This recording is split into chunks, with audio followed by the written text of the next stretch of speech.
Boa noite, irmãos. Paz do Senhor. Estamos aqui para mais uma aula da nossa EBD. O título da nossa semana é Conhecendo algumas armas poderosas em Deus. Essa revista ela está muito interessante. Foi escrita e comentada pelo nosso bispo. E essa aula foi uma aula abençoada que vai esclarecer muitas coisas no nosso relacionamento com Deus, né? E eu gosto sempre de começar pelos objetivos da lição, e os nossos objetivos são os seguintes: apresentar os inimigos do crente, descrever os equipamentos da armadura espiritual, ensinar sobre as armas espirituais. A nossa verdade aplicada na revista diz assim: nossa luta contra nossos inimigos espirituais exige de nós preparo e uma vida íntegra. Amém?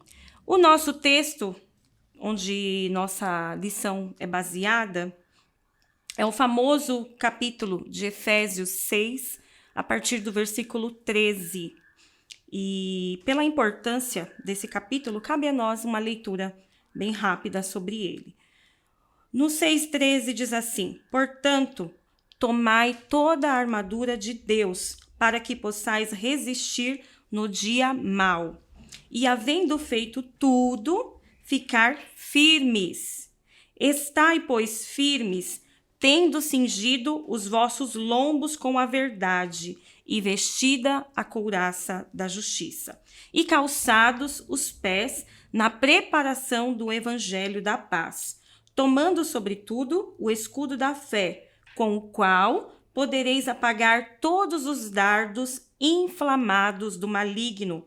Tomai também o capacete da salvação e a espada do Espírito, que é a palavra de Deus.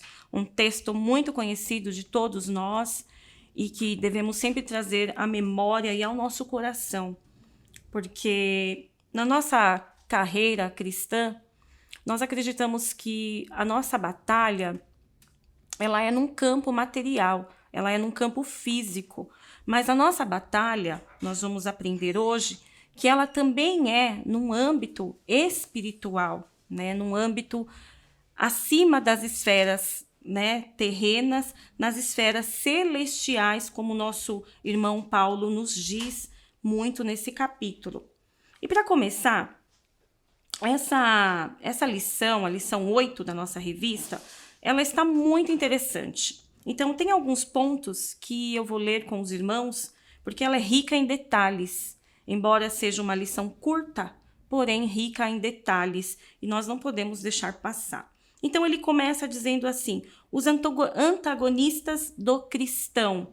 Quem são os antagonistas de nós cristãos, né? Nós acreditamos que, muitas vezes, aqueles que se opõem à nossa vida é sempre o nosso irmão, é sempre alguém que se levanta contra nós, mas nem sempre o é, né? Às vezes, nós enfrentamos batalhas aqui na Terra e a nossa luta é numa esfera a nível de inimigo espiritual mesmo. Então, o meu inimigo, o seu inimigo, não são nossos irmãos, são as potestades malignas, né? E ele começa dizendo que o diabo, ele é conhecido como Satanás. E o significado de Satanás é acusador e adversário das nossas almas. Então, ele é o nosso adversário maior. Então, todas as lutas que enfrentamos na Terra, ela também é enfrentada no âmbito espiritual, levando-nos a uma batalha espiritual diariamente. A vida do cristão, ela é feita de batalha, ela é feita de luta. Mas a nossa luta não é contra a carne. A nossa luta é contra as hostes, né, celestiais.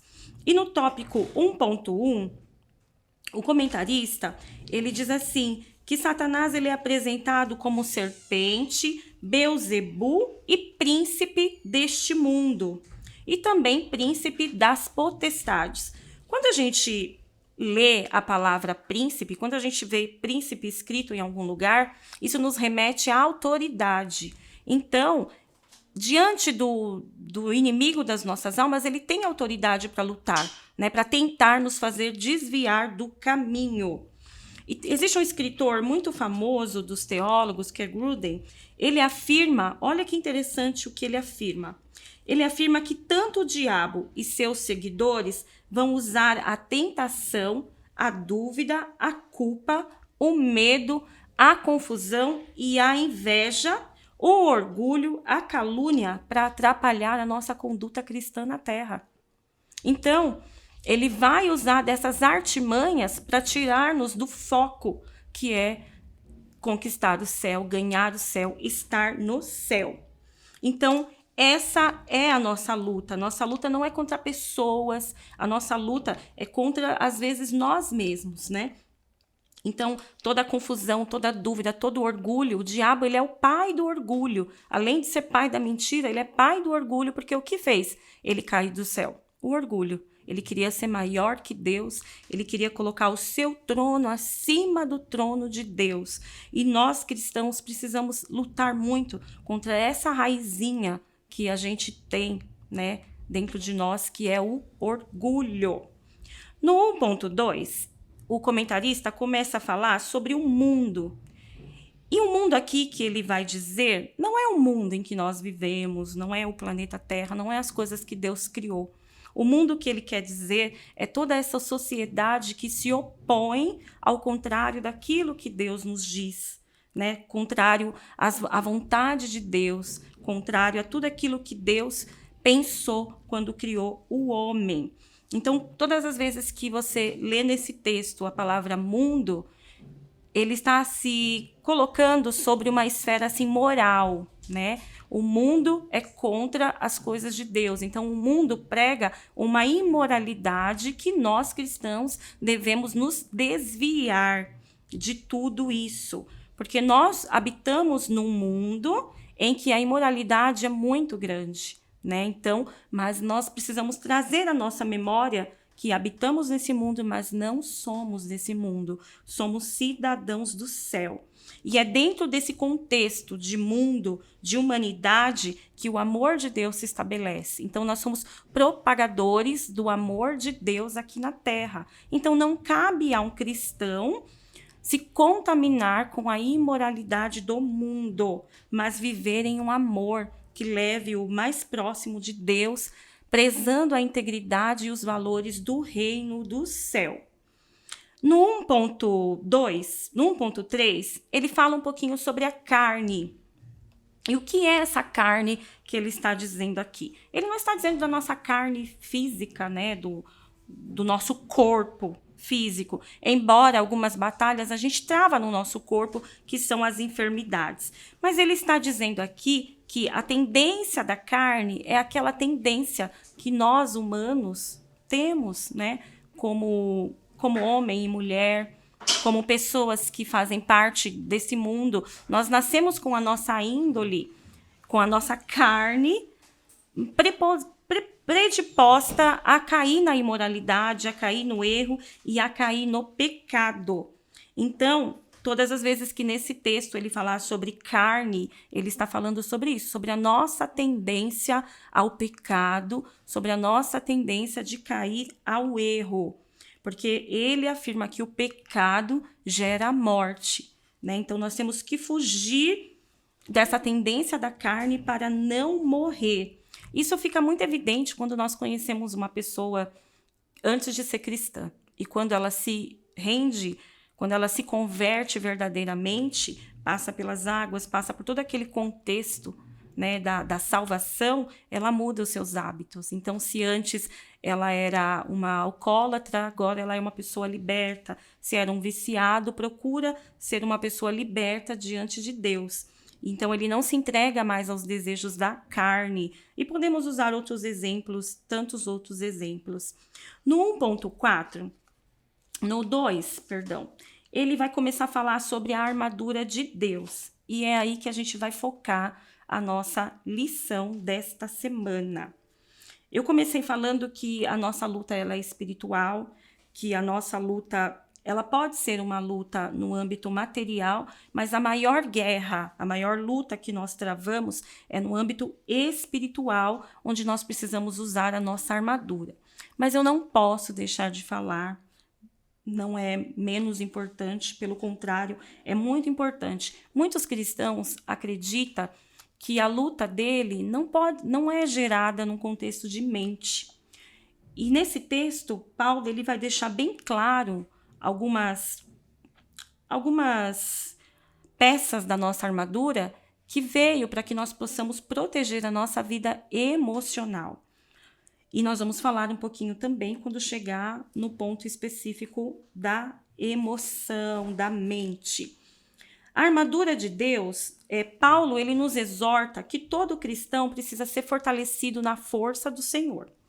Então ele faz uma analogia com os soldados daquela época, mas que é muito verídica e muito atual para todos nós, e a gente vai entender um pouquinho. Ele começa falando sobre o cinto da verdade. E por que ele fala sobre o cinto da verdade? Naquela época, os soldados de Roma Roma tinha o poderio do maior exército da atualidade. Então, ele era um exército muito equipado, era um exército que colocava medo nos inimigos e era exemplo para todos daquela época, para todos os outros exércitos daquela época, porque eles eram muito avançados ao tempo, né? Eles iam adiante, eles enxergavam adiante, então eles colocavam medo, né, nos seus adversários. E Paulo usou essa analogia da vestimenta de um soldado romano equipado, né, com suas armas, a nós cristãos. E em várias partes da Bíblia, nós vamos encontrar essa analogia, né? Não é só em Efésios, nós vamos encontrar lá 1 Reis, 2 Reis, que fala sobre o escudo, e outros que fala sobre a vestimenta de um soldado. Nós vemos até na passagem da luta de Davi com Golias, que Davi se vestiu, né, daquela armadura, e a armadura ficou até grande para ele, porque não foi feita sob medida. E essa armadura dos soldados romanos, ela era uma armadura muito importante para aquela época, porque ela guardava as partes vitais dos soldados, assim como as peças ajudavam a proteger o seu combatente ao lado. Então, além de proteger o próprio soldado, ajudava a proteger o seu colega que estava lutando ao seu lado. E olha que interessante, né? A palavra de Deus diz assim que nós devemos ajudar uns aos outros. Ao seu próximo ajudou, né? Ao seu próximo disse, levanta que eu estou aqui para ajudar, né? E a gente vê essa analogia também. O cinto da verdade, ele se encontra, a gente pode ver em Isaías 11:5 que é citado o cinto da verdade. E ele nos remete à verdade de Jesus Cristo. Jesus Cristo é a verdade, o verbo vivo que veio entre nós e nos mostrou a verdade. E o que esse cinto ele fazia? O cinto, ele segurava toda a vestimenta daquele soldado. Então, quanto mais apertado estivesse o cinto, mais protegido estavam os equipamentos que ele usava por dentro, né? Então, não era só aquilo que a gente vê nas imagens de história da Bíblia. Além daquela vestimenta que a gente vê, por baixo existia uma proteção. Então, aquela proteção precisava estar bem apertada, bem alinhada, porque senão ela caía. E o cinto, ele era usado também para guardar as armas. Então, naquele cinto, eles guardavam as espadas, guardavam as lanças que eram usadas e protegia também o que estava debaixo do ventre. Então, embaixo do ventre do centurião havia um avental de couro.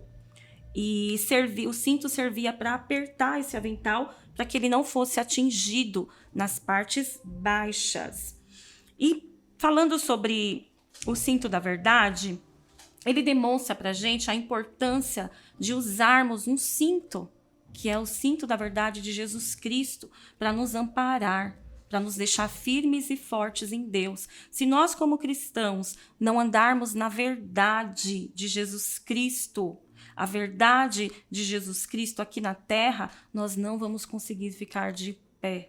Nós não vamos conseguir vencer as astutas ciladas do inimigo. Por quê? Porque quanto mais apertado estiver o seu cinto, mais protegido vai estar a sua armadura. E a gente vai ver outras peças dessa armadura que é muito interessante. Outra passagem que fala sobre este acessório, sobre o cinto, está em Lucas 12:35. Eu não vou ler aqui por uma questão de tempo, mas, por favor, leia aí na sua casa, porque é muito edificante. E aqui na nossa revista, existe um comentário muito interessante, que, de acordo com o dicionário Strong, a palavra cingir, ela traz uma alusão de equipar. Então, muitas vezes a gente fala assim, a gente declara, né, Efésios, e fala cingivos com a couraça, com o cinto da verdade, e essa palavra cingir, ela remete-nos a nos equiparmos.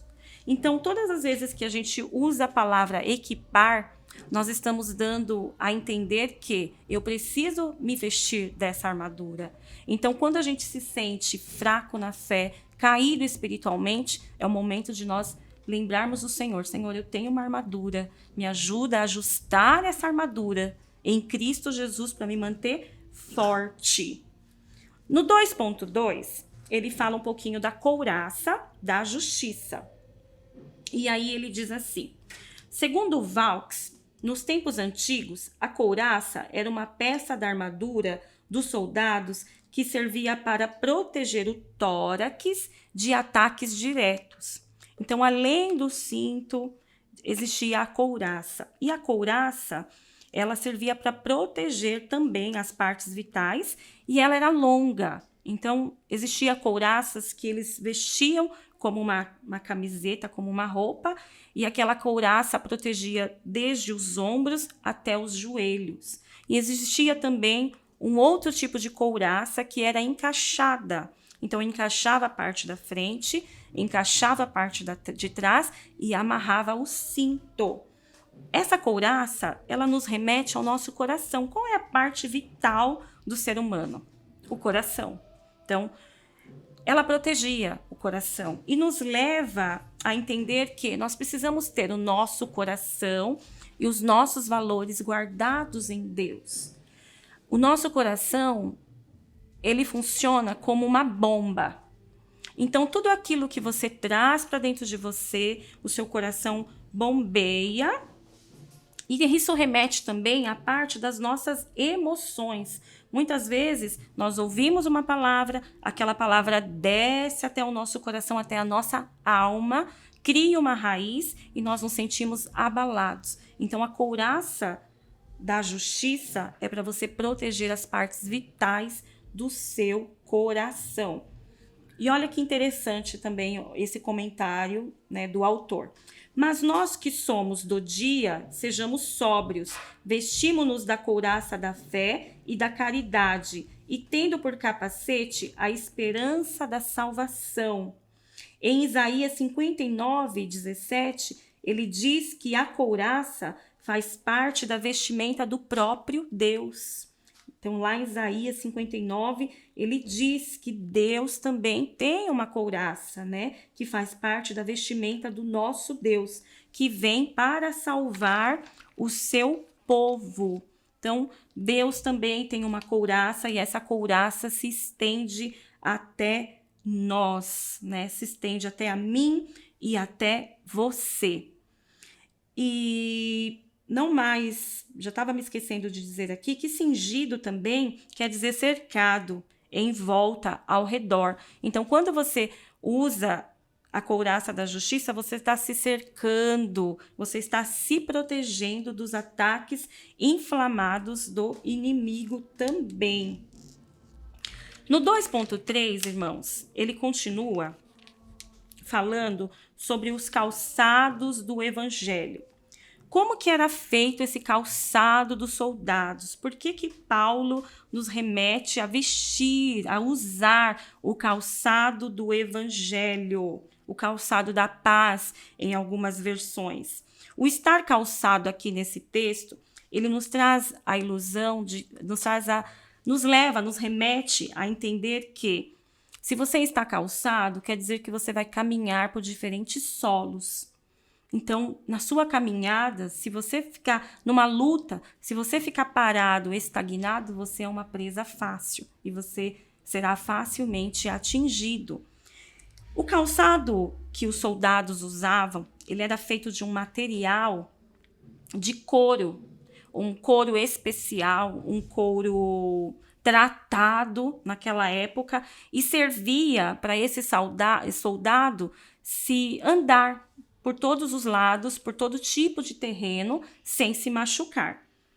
Todo soldado sabe que uma das partes que eles precisam mais cuidar é os pés, porque uma bolha, um calo, um machucado no pé pode fazer com que percam a batalha, percam a guerra, né? Porque ele não vai conseguir andar com os pés feridos, né? E o que mais nós encontramos hoje dentro da igreja, dentro da casa de Deus, são pessoas com os pés feridos. Pessoas que qualquer terreno que vai se machuca. Por quê? Porque não entenderam ainda, não chegaram à maturidade ainda de que o evangelho vai além de pessoas, de coisas ou de lutas. O evangelho vai acima de tudo isso. Jesus Cristo nos diz que a nossa luta aqui não seria fácil, a gente não teria uma vida plena só de paz, que nós teríamos problemas, que nós passaríamos por coisas ruins na terra, mas que era para a gente ficar firme, porque ele enviaria um consolador. Então nós precisamos vestir essa sandália, esse calçado da salvação, esse calçado do evangelho. Amém? Até aí, meus irmãos? E aí nos remete também à palavra do Senhor, né? Que é a palavra do Senhor que ilumina o nosso caminho. Não adianta você estar calçado se você não faz uso da palavra de Deus. Você vai andar no escuro. E andar no escuro você pode cair, você pode tropeçar, você pode cair numa armadilha de Satanás. No 3, ele começa aqui a falar sobre os equipamentos para o combate. Então, olha só que interessante. A couraça, o cinto e o calçado faziam parte da vestimenta do soldado. Então, o soldado tinha que vestir a couraça, o cinto e o calçado. Elas faziam parte, né, daquela roupa dele. O capacete, o escudo e a espada são peças, são armas de guerra. É claro que não existia só essas armas, né? Existiam muitas outras armas e nos nossos dias atuais, nós vamos falar depois um pouquinho sobre isso, sobre as nossas armas. Quais são as armas que nós podemos usar hoje, né? Além da espada, além do capacete, do escudo, que outras armas nós podemos utilizar para nos proteger, para nos defender ou até mesmo para atacar? Então ele começa a falar desse equipamento. E ele fala do escudo da fé. O primeiro equipamento que ele vai dizer é o escudo da fé. E esse é muito interessante, né? Existia vários tipos de escudo naquela época. E o escudo ele tinha um formato oval. Esse formato oval do escudo era como se fosse uma porta. E aí que entrava o mais impressionante, né? Que chamava a atenção dos inimigos dos soldados romanos, né? Do batalhão romano.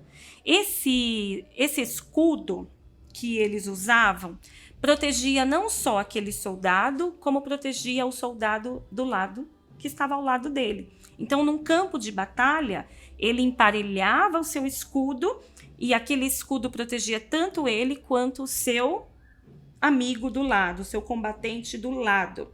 E esses escudos nós podemos encontrar de vários materiais. E um dos materiais principais da época era o bronze. Ele era feito de bronze e coberto por ouro, né? Então, alguns soldados, aqueles que tinham um poder aquisitivo maior, passava ouro sobre o seu escudo. Por que passava o ouro sobre o seu escudo? Porque numa batalha, quando um exército perdia a batalha, o exército que vencia, ele vinha até aquela cidade onde houve ali a batalha e ele pegava os despojos daquela guerra. E os despojos daquela guerra, a primeira coisa que ele pegava de um soldado, quando aquele soldado perdia a batalha, era o escudo. E quando um soldado perdia o escudo, ou aquele escudo caía no meio da guerra, no meio da batalha, ou o inimigo tomava o escudo dele, era uma vergonha. Ele não podia perder, porque isso remetia à fraqueza, à vergonha. Esse escudo não era leve, o escudo era pesado, porque ele era feito de um material pesado. Nós encontramos também em algumas passagens da Bíblia que fala sobre esse escudo. Então, a gente tem 1 Reis 14, 27, que fala sobre o escudo de bronze. Nós temos 1 Reis 10, 16, 17, que fala de um escudo coberto por um material precioso. Salomão, quando ele foi equipar o seu exército, ele fez escudos de ouro, feito do próprio ouro, porque ele acreditava nas batalhas, né? E ele sabia que o pai dele era um combatente de guerra, então ele investia nos seus soldados. E aí a gente vê o escudo untado, que era um escudo que era untado com material da época, e que quando um dardo inflamado pegava naquele escudo, o escudo não pegava fogo, porque também tinha os escudos de madeira.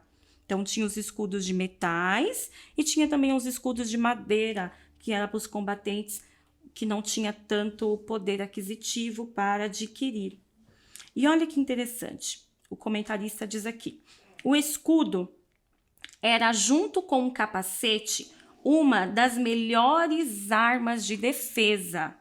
Ele dava mobilidade às tropas de infantaria, fazendo com que, mesmo diante de uma saraivada de flechas, os exércitos pudessem se locomover sem sofrer ferimentos ou até mesmo baixas significativas.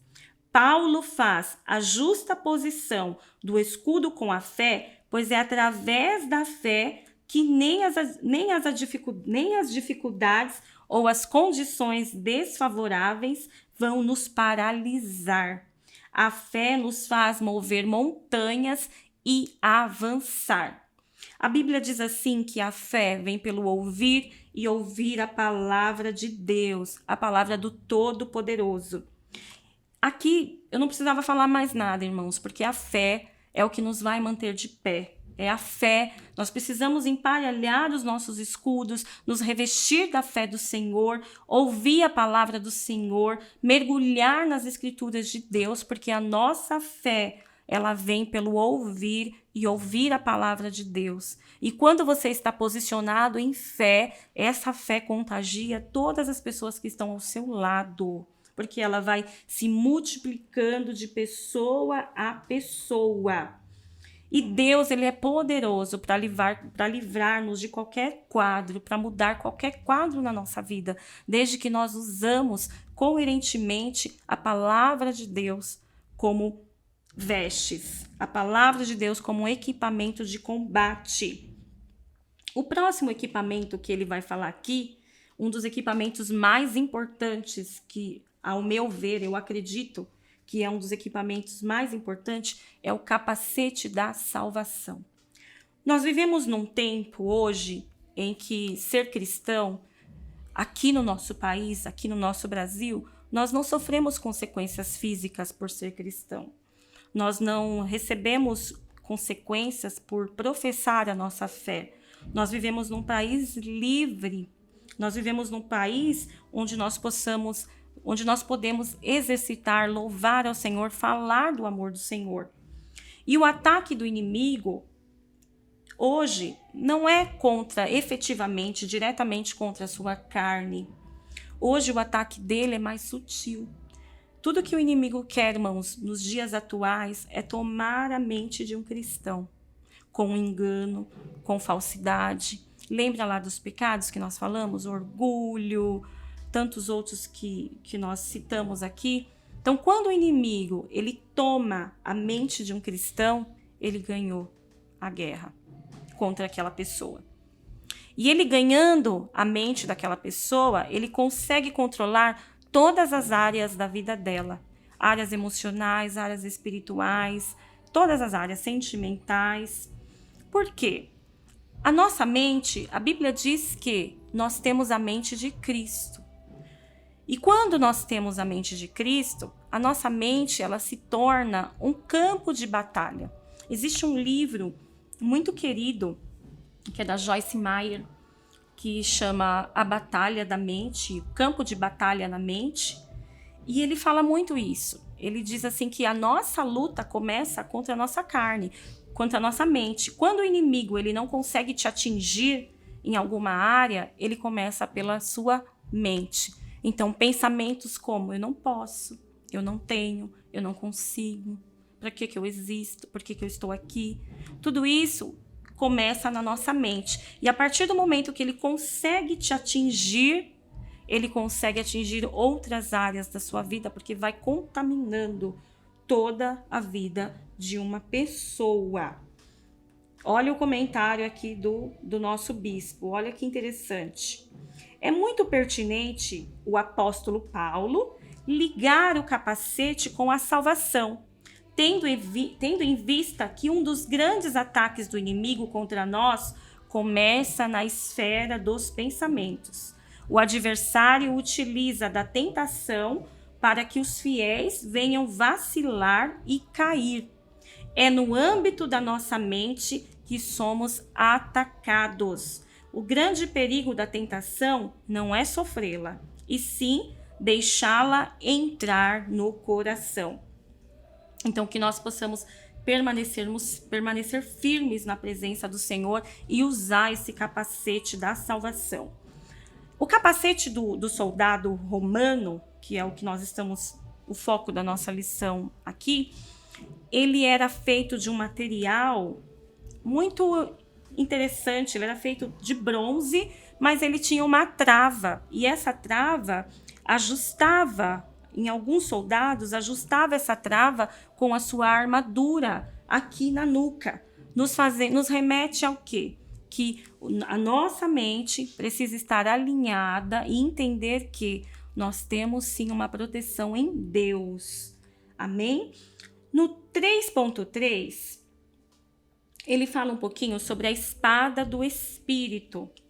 A espada do Espírito, a gente sempre ouve, né? Os pregadores falando assim, quem trouxe a sua espada, levanta aí. Quem trouxe a sua Bíblia, levanta, né? Então, a Bíblia, a palavra de Deus, nos remete à espada.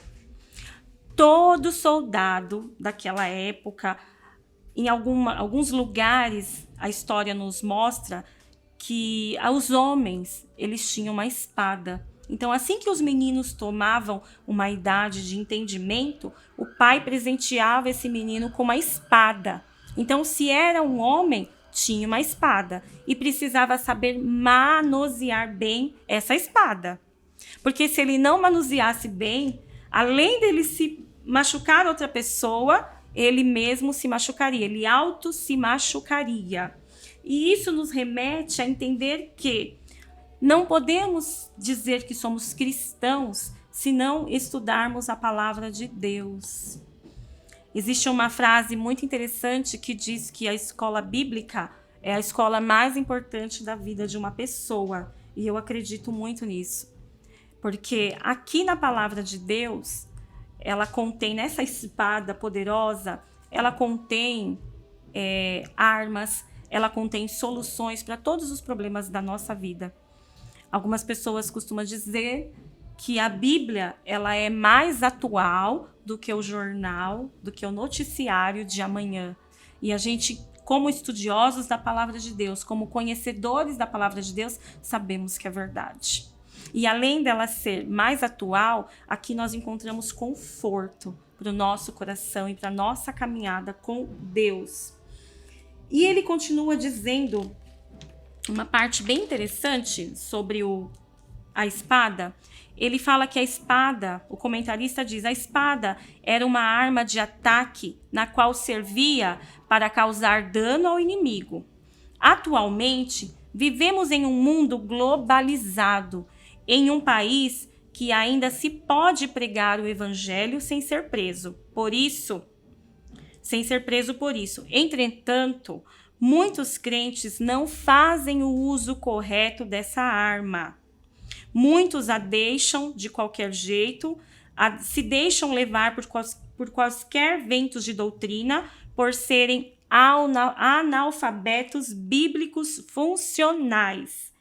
Nunca tivemos o conhecimento tão perto de nossas mãos, mas tão distante ao mesmo tempo.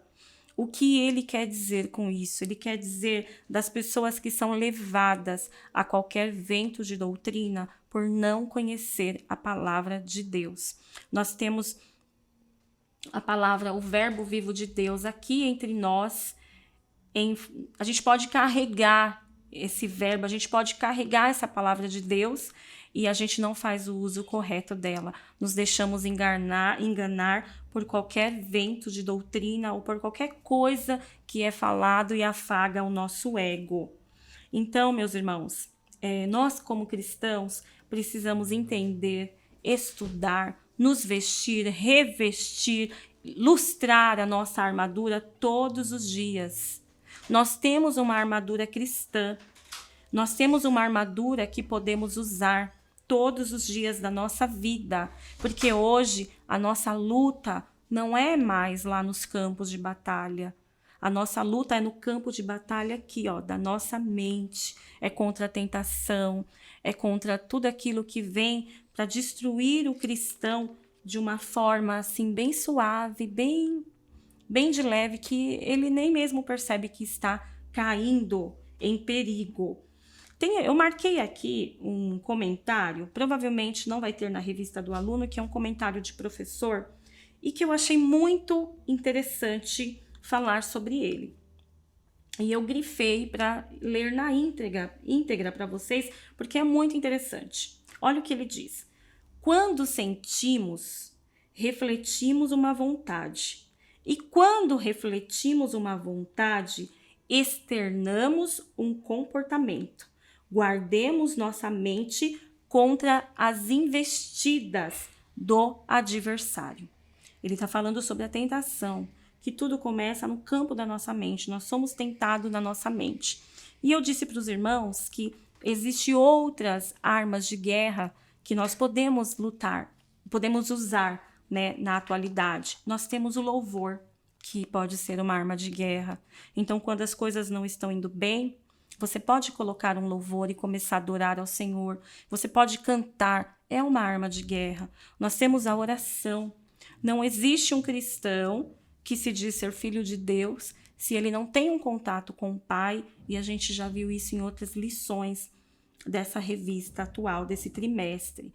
Então, nós temos outras fontes, nós temos outras armas que podemos usar contra o inimigo. Então, louvor, oração, uma vida íntegra, uma vida de adoração também é uma arma de guerra contra o inimigo.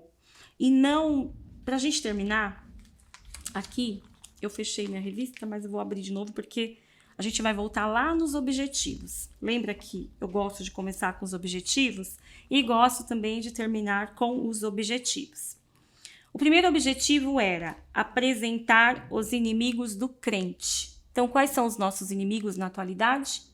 O mundo em que vivemos, a sociedade em que vivemos pode ser uma inimiga, a imoralidade, tudo aquilo que vai contra os preceitos de Deus são os nossos inimigos. Até a nossa própria carne pode ser um inimigo contra nós. Então, se você não consegue dominar o desejo da sua carne, a sua carne vai ser um inimigo contra você. O segundo objetivo era descrever os equipamentos da armadura espiritual. Falamos sobre o cinto, falamos sobre a couraça, falamos sobre o capacete, falamos sobre a espada. Então, tudo isso são equipamentos da nossa armadura espiritual. E ensinar sobre as armas espirituais. Então, quais são as nossas armas espirituais hoje? As nossas armas espirituais hoje é ter uma vida ligada com Deus. é ter uma vida direta com Deus, é viver numa vida em comum adoração com o Senhor, ter uma vida de santidade, ter uma vida de oração, ter uma vida de adoração, são armas espirituais que podemos lutar contra o inimigo, que muitas vezes somos nós mesmos, né?